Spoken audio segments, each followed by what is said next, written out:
কিছু হারানোর শব্দ হয় না, শুধু নীরবতা বেড়ে যায়। আমি বুঝলাম কেউ নেই, তবুও কেউ ছিল আমার ভেতরের কোথাও।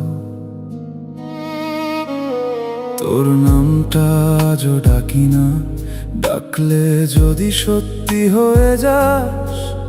কারণ তুই ছিলি না কখনো, তবুও হারিয়ে গেছিস নিঃশব্দে। পুরনো কথাগুলো এখনো জেগে থাকে,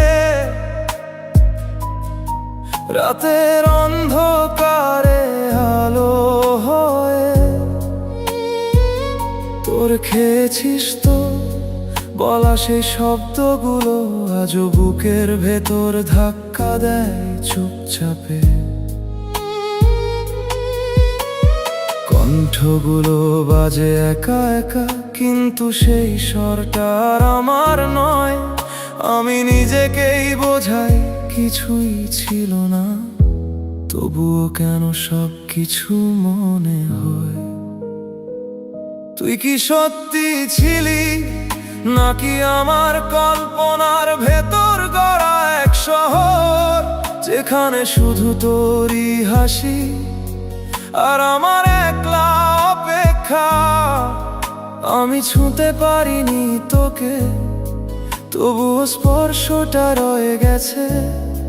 নামহীন সম্পর্কের ভিতরে কত অজানা ভালোবাসা জমে গেছে। তাহলে এত কষ্ট কেন, যদি কিছুই না হয়? আমি ভাঙলাম কেন, নাম ছিল না আমাদের, তবু হারালাম কেন? তুই কিছুই ছিলি না, তবুও সব কিছু নিয়ে গেলি কেন? হয়তো তুই বাস্তব না, একটা অভ্যাস, একটা অনুভূতি, যা আস্তে আস্তে ঢুকে পড়ে, তারপর হঠাৎ উধাও হয়ে যায়। আমি আজও খুঁজি কোন ভুলে তুই হারালি, কিন্তু উত্তর আসে না। কারণ প্রশ্নটাই ছিল অবৈধ। এখন আর তোর জন্য কাঁদি না, শুধু চুপচাপ থাকি।